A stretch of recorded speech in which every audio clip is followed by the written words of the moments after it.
Let's begin getting into this, what I consider to be an amazing application, and let's talk about some of the fundamental things about Adobe Illustrator. Now, first off, Adobe Illustrator is probably older than a lot of people that are listening to me right now.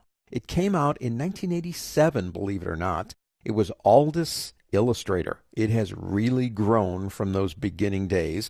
Bought by Adobe. Adobe Illustrator is what we call it now. We're currently at CC, which is kind of cool, Creative Cloud. We're here to talk about fundamental differences. Many times at university, I'll have a student come up to me and they'll say, well, Professor, I've got Adobe Photoshop and I love it. I use it all the time. And why do I need Adobe Illustrator? Because you're showing me this cat here. And, you know, I'm pretty good. I could paint that in Adobe Photoshop. I wouldn't disagree with that. I could make this in Adobe Photoshop. The fundamental difference between something done and created digitally, like with a digital camera, and opened in Photoshop, and something done in Illustrator is how it's built.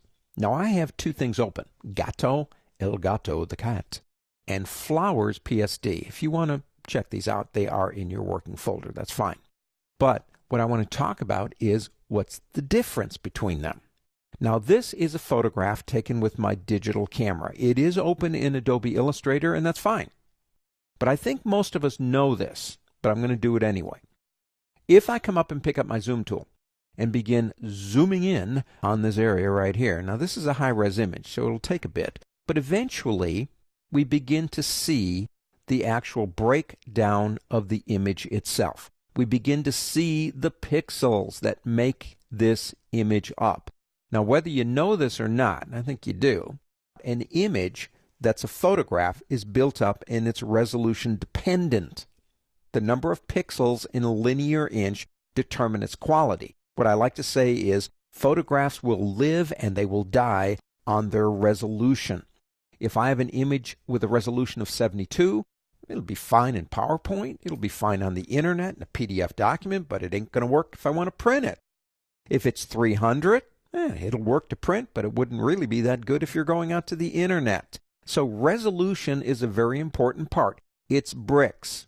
Now, eventually, because it looks like a flower again here, eventually when we begin lowering the size of an image down in a program like Illustrator or Photoshop, and it's resolution dependent, our eyes lose the ability to resolve the image. Resolution is about resolving. Eventually, our eyes can no longer resolve the little tiny bricks. And what happens is color memory and color shape in our heads take over and we see a flower. But in reality, that thing is nothing but a bunch of square bricks, pixels. Now, if we go back to El Gato here, this was drawn with a pen tool. Now, it's not really that complicated of a shape.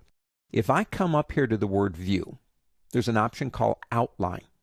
Now, that won't work with a photograph because the photograph's not vector. But if I click that, you will see the outline that the pen tool made to draw it, and then it was filled with colors and it became the cat. Now, the shortcut for going from Outline to regular preview is Command Y. That's Command Y on a Macintosh or Control Y in Windows. Either way, it's going to work. Same keys, different names. The difference, and again, I think you know this. If you don't, you're going to find it out. That cat, I can do anything I want with that cat. I can blow him up to the size of the moon, and he will look fine sitting on the moon if I could get him up there. But I don't have that problem with resolution because he's vector. He is resolution independent. So if I come up and pick up my zoom tool again and begin zooming, it doesn't matter how big I make this thing, because what happens is this.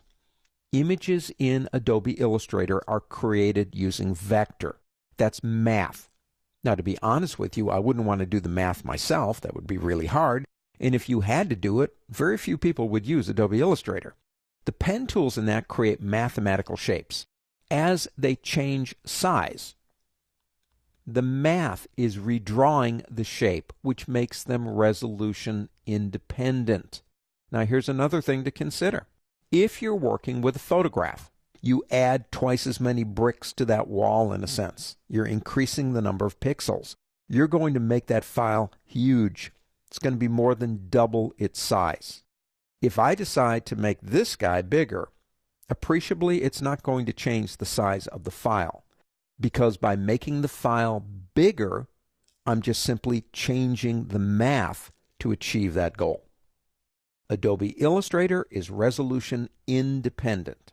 Adobe Photoshop is resolution dependent. So Illustrator, logos, clip art. I do all my logos in Illustrator because I can then take that logo and put it on a business card or put it on a billboard, and it won't make any difference.